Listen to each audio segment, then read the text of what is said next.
Here I am once again, feeling lost every now and again. Welcome back to Late Night Music Theory with your host, me, where we'll be going into part 2 of Appetite for Disaster. Now, I'm not going to hold us too much because where we initially were in part 1 was getting ready to go into Tattoo Tears. Now, what I'll say is, I'm going to save the story time. We're going to get right in it because there's a lot to get to. But trust, you will see me one last time for just a little bit, and then we're going to get the ball moving right along. So let's get going.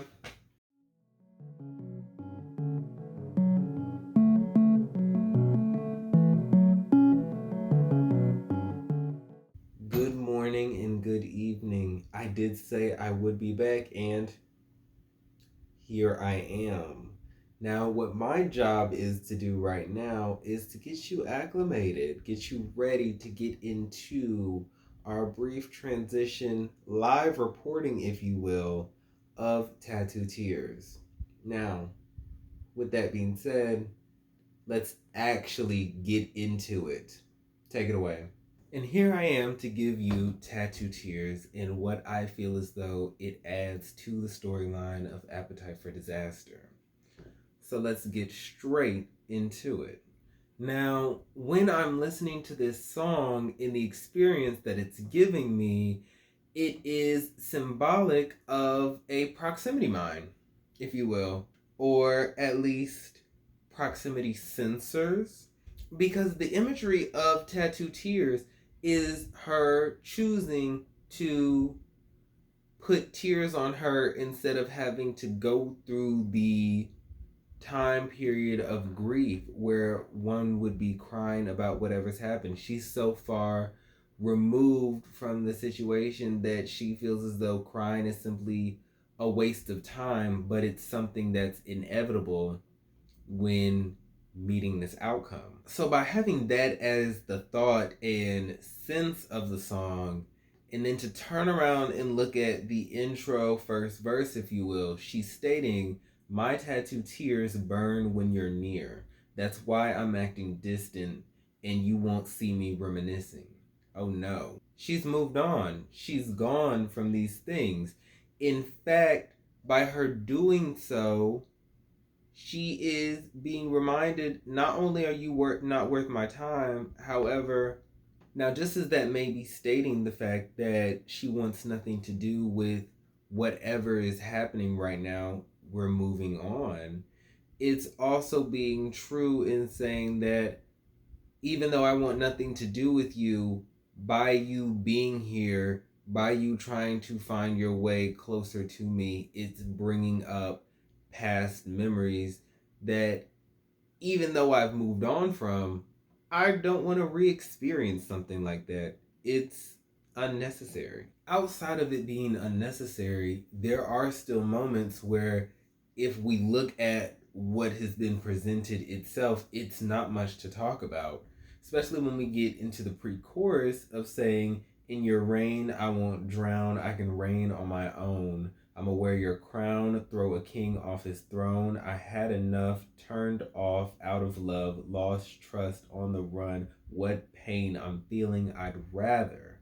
And a key part to that pre-chorus is in the beginning where it says, "In your reign, I won't drown," saying that even in this love that we had potentially, what was keeping it from getting to the next level was the fact that you were dead weight.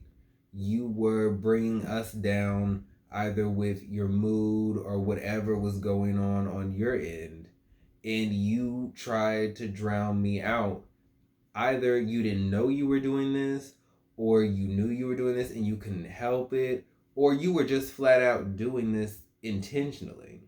But that's not going to stop me. And in the exact next line, she's saying, "I can reign on my own," really matching that structure of saying, okay, you're bringing this negativity onto me that I want nothing to deal with, and you think I can't deal with myself without you.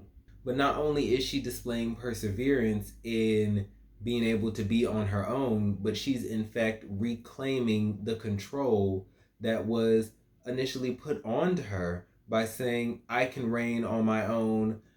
I wear your crown, throw a king off his throne.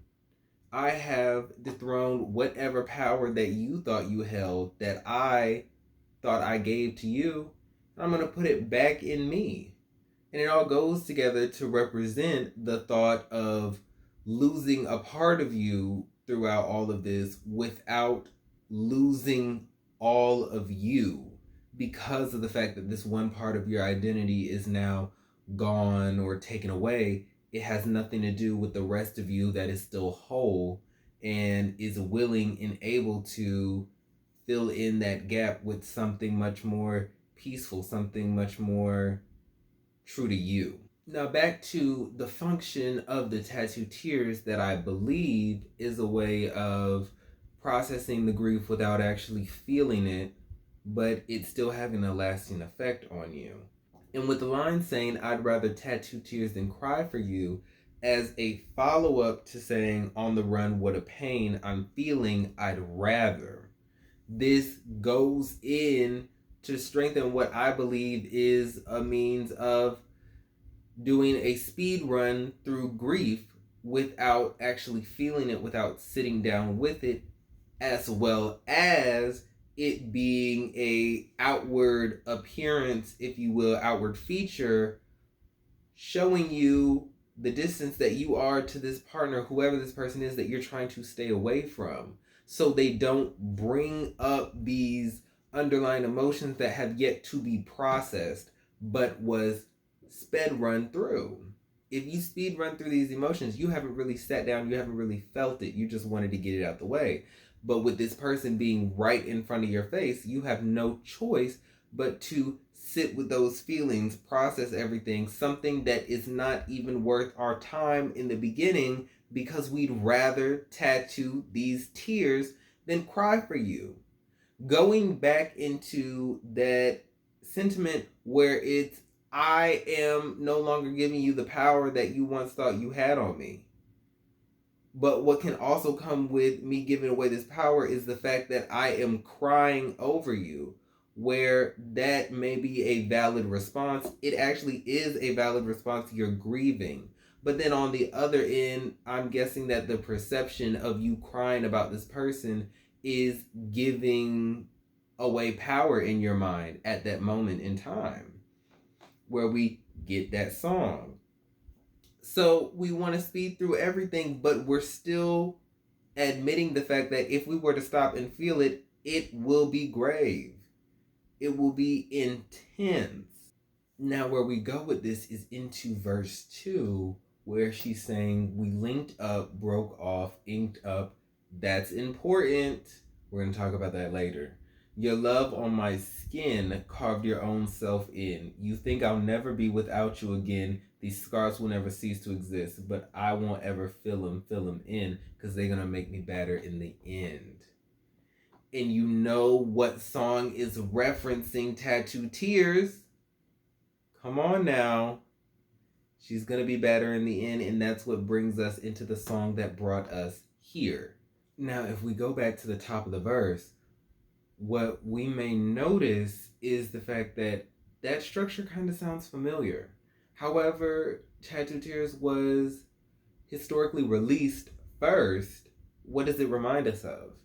It reminds us of the structure in Gray when she's saying, my heart is a piece of the puzzle. Break it up, put it back, then you fumble. And Gray could be the later end of that line that is reinforcing the fact that you fumbled my love. You fumbled the attention that I was willing to give to you. And you tried to put me back together the best way you knew how. But you didn't even know me enough in the first place to get all my pieces together. And you knew that you were losing me. Now back to a theme that you are probably going to see later on in this video that was also talked about in verse 2 of this song, is her saying these scars. specifically, these scars will never cease to exist. But either way, scars. And you may be asking yourself, well, what's going on with that? What's scarring? You know, this relationship, love, emotions, giving yourself away, it's all scarring. But her flat out going to these things and talking about how these are things that are tainting herself. That's the way that I'm hearing it, not me saying that.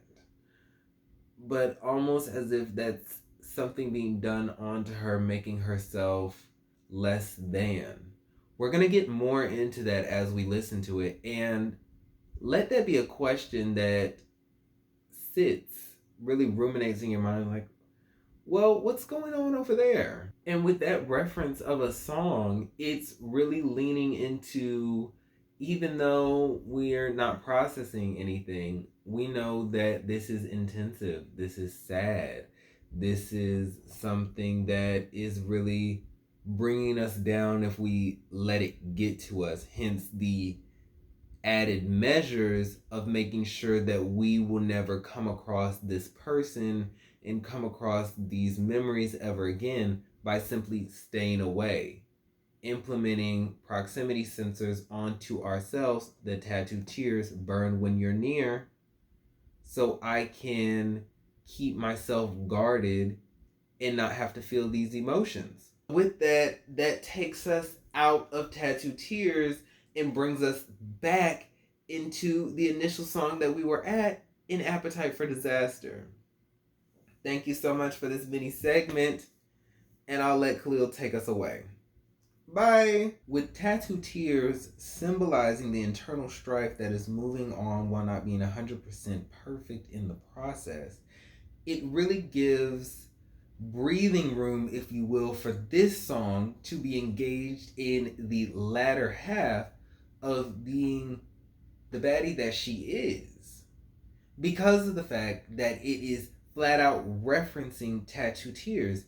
And as we know, within that song, it really goes into the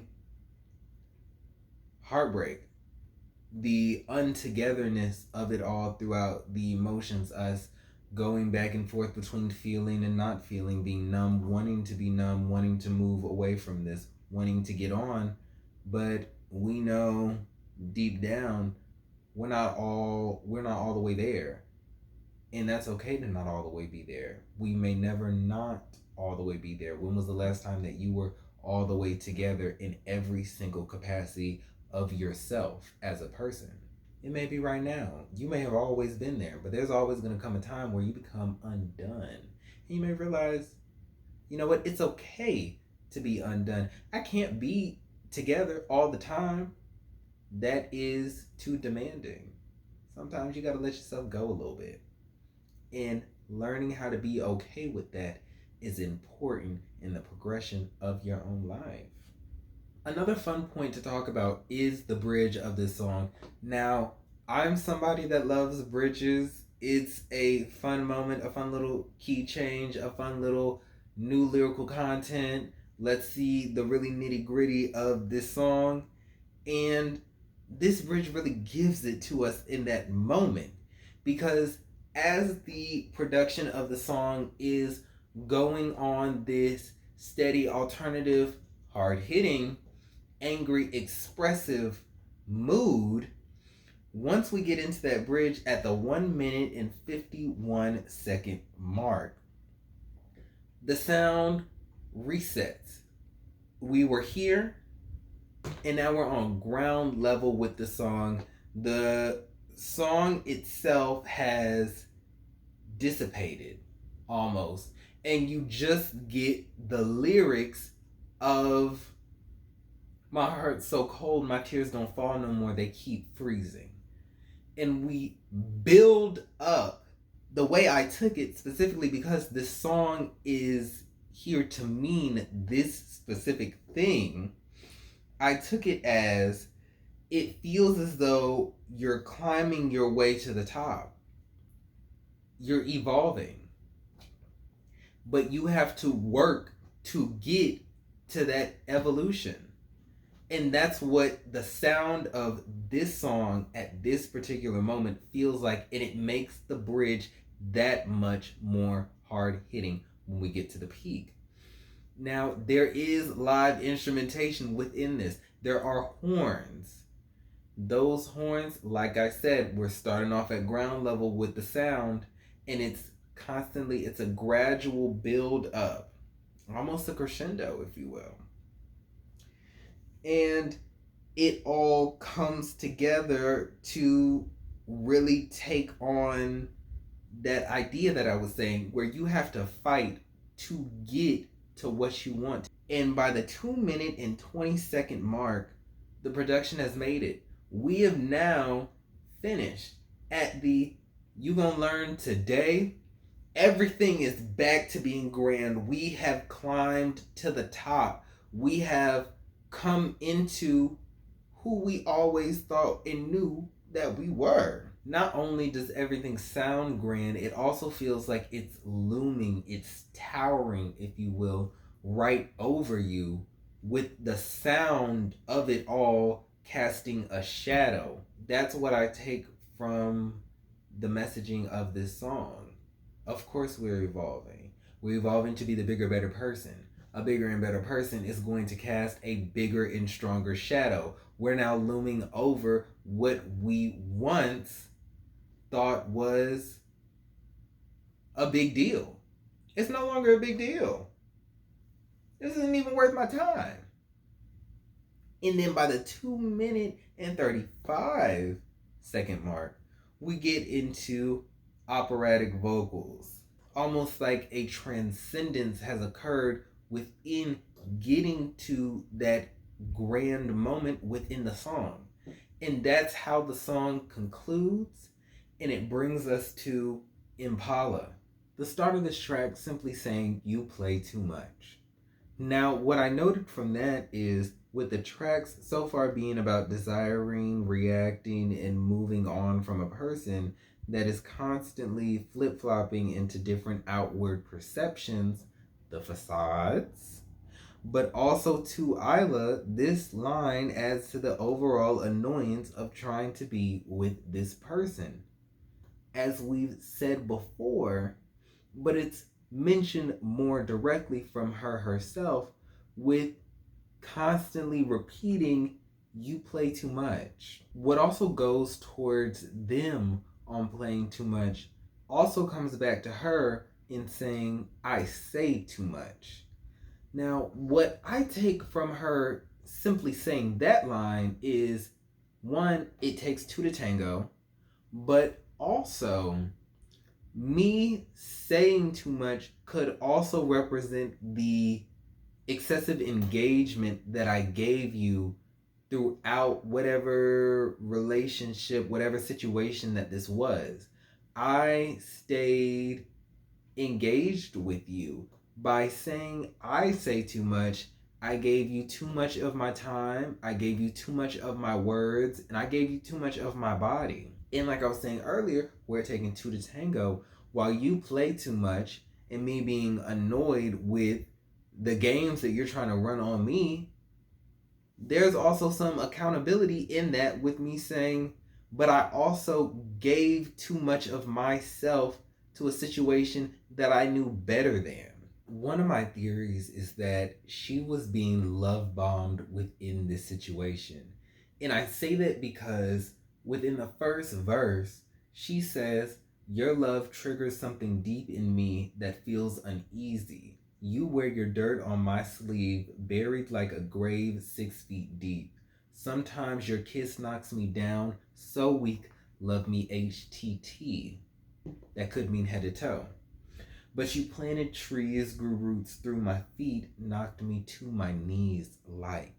This description, while as visual as it is and strong as it is, really goes against the past 3 songs that we've gotten so far, but more importantly, the first 2 songs that we've gotten, where it's talking about how you're not allowing me to love you, we're in the dark, we can't be in the light, you're not really giving your true you, you're in fact giving me different personas of you, you're lying about who you are to me when this is unnecessary. So to have this description where she is saying that this love is triggering, you planted trees, grew roots through my feet, knocked me to my knees.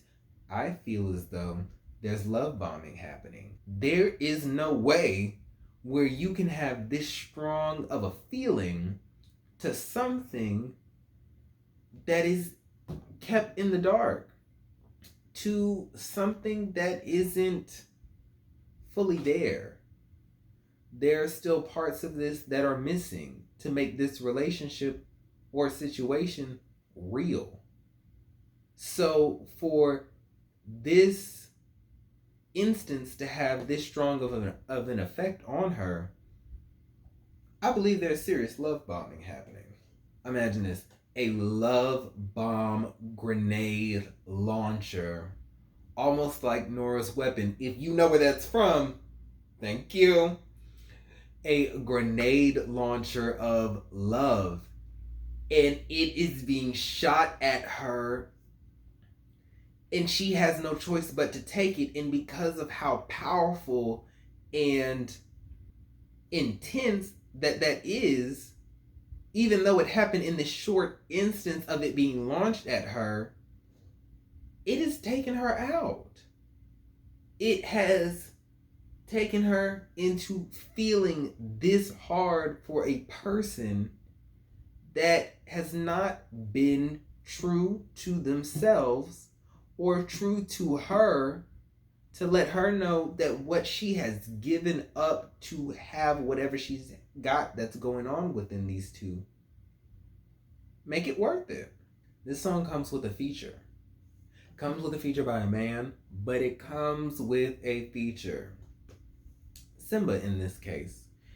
At the 1 minute and 14-second mark to the 1 minute and 41-second mark, these are important details, is his feature. However, when it starts at the 1:14 mark, it riffs off of what she said, where she is reciting the chorus of saying, "Oh yeah, you know, I'ma go, leave me alone, don't wanna know, I'm about to ghost, pack the Impala, I wanna drive back to LA." And LA in this case is representing home. You play too much, so I'm gonna go home, I'm going to leave. And in that moment of riffing off of what she's saying, he comes in by saying, "Oh, so you leaving me now?" And what's important about that question is the rest of the song stops. The song not only stops, but it feels as though it now has become distant from him talking and him simply posing the question. Almost like whenever you're in your groove about something and somebody does something and it really knocks you off your game and you're just a little bit confused and detached in whatever you have going on, and it's just like, what just happened? It feels like I was in a trance and I just got snapped out like that. More specifically, it feels as though the trajectory of this EP so far, we have been building up ourselves to get to this grand form of confrontation of saying, I'm done with this, whatever this is, I'm going to leave. And by building ourselves up to have this confrontation, to have this moment, this arguing, it seems as though once that conversation gets flipped onto their side of things and it's now their moment of talking and things like that, while we've practiced what the argument is going to be like, when it comes to, we get tense. There is going to be a little bit of uncertainty no matter what on how this plays out, how intense this gets. And so when that question gets posed, and the song grows a little bit more distant, more detached from the question, it loses that umph, that power that Iyla formed when taking us through these three songs to take us to this fourth one. And another feeling that I got from that is almost as if the confrontation itself knocked the wind out of her declaration to leave. With the song being detached from that question, when it comes back different. It comes back a little bit more flowery, a little bit more serene, more tranquil, if you will, but it doesn't make sense. Because now you're wondering, now wait a minute, we are in the act of confrontation with somebody who is lying to me about who they are and who they represent within this situation. And I am gearing up my argument to leave, to exit. So, why does this song feel the way that it feels now, specifically at this moment during his feature? And to me, it kind of felt like whenever you would put on rose tinted glasses, you can't see the red flags anymore. Everything just looks pretty, everything looks nice to look at. And that could be embodied within the feature. But let's not get too sidetracked because as the feature goes, they are weaponizing their insecurities to manipulate her to stay. What? What? What are we doing? What are we doing? What are we doing? I know what you're doing. You're trying to get her to stay. You're trying to get her to stay in this relationship that isn't even a relationship that you're lying to her about. What is there to gain from this? Almost as if you know that she is not worthy of your time, but you're trying to keep her locked away from her potential, from her evolving. As the insecurities continue to get weaponized and the shame gets casted onto her, making everything that's wrong with whatever this is her fault, with the final lines of the feature being, I'm not scared of you leaving, I'm scared you won't come back. That line takes her out of whatever trance that she was in.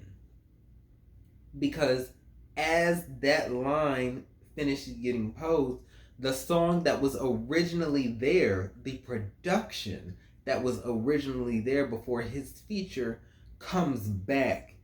And it comes back with her yelling, "Why would you do that and make me feel so reckless?" But what's interesting with that is, as we've gone over before, in the beginning, during being love bombed, she started off the track by saying, "Why would you do that and make me feel so precious?" And after his feature, every time that she references precious, that's then replaced with feeling reckless. That's really driving us all back home. As we go through the song, we get a deeper level. And you may be surprised, just like how I was, where it's just like, well, how deeper can we get? Because it feels like we're really getting the raw form of your mental, of what's going on, and you painting the scenes of what you've been put through to bring you to this form of media that's then being expressed as. And we get that through the bridge where it hits harder. Because whereas before with the feature, it became a little bit more distant, it really put in rose tinted glasses, it made us not be able to see the red flags. Now everything's moving in slow motion. And what comes with moving in slow motion is having that time to sit with yourself and sit with, why am I still here? What am I afraid of when moving away from this picture? What is it at the end of the day that is either keeping me here or not allowing me to leave. And with that, the song takes on a new shape. It feels to me like, along with it being slow motion and having the time to sit with yourself, it feels like an out of body experience. When she gets into the bridge of saying, I'm not afraid of your wounds, I'm afraid of your flaws, and the pain that you carried that you're scared to resolve on the partner's end. Whereas on her end, she says, I'm not afraid of my wounds, I'm afraid of my scars and the pain that I carry that I'm scared to resolve. Now, that's a line right there. That brings us into a different light of her that we are getting so far within this project. Now, what I can get from all of this, specifically the partners aimed lines, is developmental repression. It's not what you've been hurt by, it's not your wounds, as stated in the lines, it's the flaws, which is giving me the idea that even though you've been hurt by these things, you haven't gone out of your way to unpack things. You haven't gone out of your way to heal from things. You've just kept it in moving. And although that is real and a plausible reaction, as there's always going to be something happening in life, when it comes to these instances of wanting more, those walls are the flaws of you not putting in the time for yourself to want more, to be more true to yourself. Developmental repression is what I'm getting from that. Now, with the lines aimed at her, it makes me wonder what is more fearful, seeing the developmental repression in front of you and watching that play out, or simply being repressed yourself. Because she's saying that she's not afraid of her wounds either. She's embracing what happened to get her to being the person that she is now. It is the scars. It is the fact of being seen with all these scars that have hurt her and not be able to go on wanting to be perceived with these things that she feels as though may make her look ugly in a way. That's simply not true. But that is also a reasonable feeling. So that goes back to my question, which is, what is more fearful? Seeing a version of yourself live out in front of you with a partner going through developmental repression, and you seeing that this is what you could look like if you continue to be afraid, continue to not show your scars? Or is it more fearful to be repressed yourself? Not necessarily seeing you and somebody else, but the simple act of you being repressed. Which one is more fearful? Which one is the lesser of the two? And that concludes part 2 of Appetite for Disaster with Late Night Music Theory. Feel free to comment down below answering some of the questions that I posed, specifically the last 2 questions I posed. I really want to get into that one. But also feel free to comment down your own thoughts and ideas, whether or not you're rocking with the conclusions that I drew, or if you have some of your own. But as always, like, subscribe if you're feeling it, and stay with me because we're going to actually get to the final part of Appetite for Disaster later on. Now, you may be asking yourself, now, We just did an album. How is it that an album took 2 parts, but this is taking 3 and this is an EP? And to that I say, mind your business. Anyways, I'll see y'all again. I hope y'all enjoyed the video. Bye.